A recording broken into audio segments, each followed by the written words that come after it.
The Ron DeSantis legal team was required, and this is ridiculous, to define what they think the term woke means in a court case that they're involved in right now. This has to do with the challenge to Ron DeSantis's prior suspension of Hillsborough County State Attorney Andrew Warren.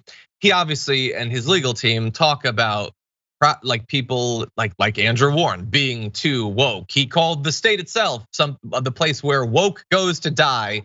What do they actually mean when they use that term? It was interesting. Taryn Fenske, the communications director for the governor, said woke was a slang term for activism, progressive activism, and this is very different than the prior definition, a general belief in systemic injustices in the country. Well, that's actually pretty interesting. Let's hear more about that. Asked what woke means more generally, the general counsel for Ron DeSantis said, quote, "It would be the belief there are systemic injustices in American society and the need to address them." And I read that and I thought, actually not that bad of a definition. I don't think that's the only definition, but I am actually shocked that put to the test they were able to define it at least relatively accurately. Now, of course, when they use the term, that's not what they mean, and regular Republicans know even less about what they mean by the term. I think that if you were to define for them what woke means, it means I don't like you. I think that would cover about 90% of what they mean by it.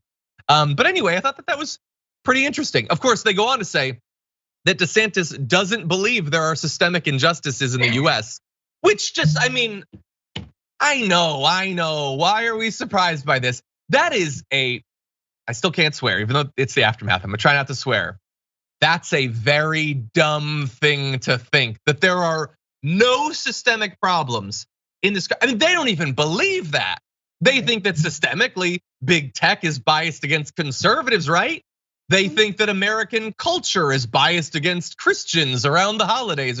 There are actual systemic beliefs, or systemic injustices, I should say, that they believe in. But he has to pretend that there could not be anything in our government, our economy, our culture, which I will remind you was set up by humans, which are inherently fallible.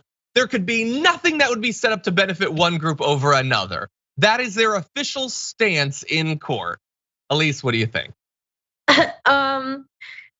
It's just the theme of today of Republicans revealing what they really think, knowing the reality of, this giving a definition I would give, oddly enough, but also at the same time not believing that that's the reality of this country when, at the same time DeSantis refuses to accept or deny the election results. So, I don't know what he feels about the systemic problems with that, but yeah, it's hilarious. And DeSantis is very smart, and he knows, that there is systemic issues in this country, and he's just making sure that he can cast a lie that it's actually not the case.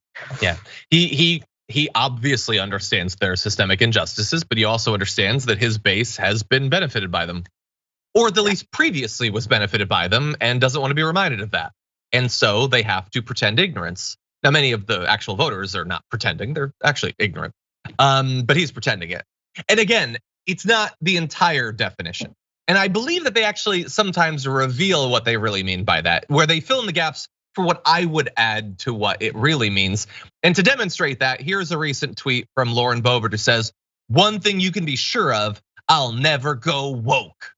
Which, yeah, we know Lauren Boebert. Yeah, we're not worried about you going woke.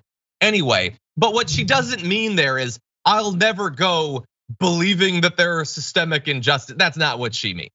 What she means is the more personal thing that got added to the concept of being woke, which to me, and again, this is just my definition, means not believing that everything I believe about the world is 100% accurate, can't be changed or improved by increasing information, particularly about what's happened in history that I might not have previously known about, what's going on in the life experiences of groups that I'm not a member of.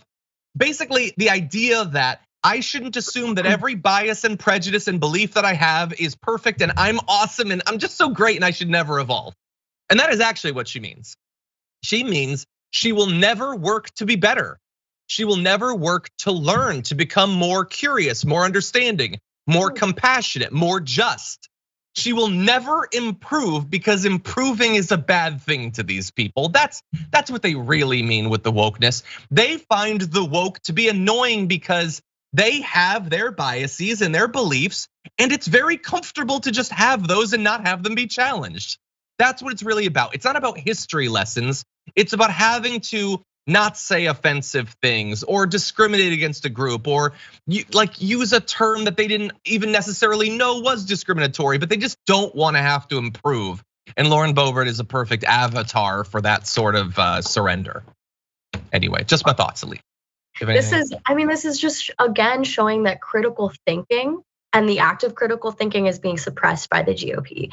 And they don't want you to think critically about the economy, about how policy might be impacting their life. It's all about the individual, and just ignore the problems and focus on drag queens, and and life will go on. And it's interesting that it's really not about improving, that they want people to improve themselves. They want people to ignore the systemic problems and pull themselves up by their bootstraps, right? That's their whole narrative. But when it comes to perspective and thinking about another person's perspective and where they came from and just critically thinking about how all these systems work together, that's when they want you to stop. And it's clear with Boebert, it's clear with DeSantis's messaging. Yeah, and by the way, I'll end with this. It's also self-destructive because I get why a random white male conservative doesn't want to think about systemic injustices. I get it because I know the history. But to be clear, many of you guys are probably not that well off. Do you get how the system has been biased against the working class for a very, very long time? Like there are also like conservative women, like, do you not understand this systemic inequities? No, you do. You do actually understand that. I get that, like, you've done the calculus and the end result is that I guess if I have to accept the patriarchy to get the white supremacy, then I guess I'll do that. But you can tease out these different things. You can challenge some of them. You can challenge all of them, ideally. That's a thing that could be done.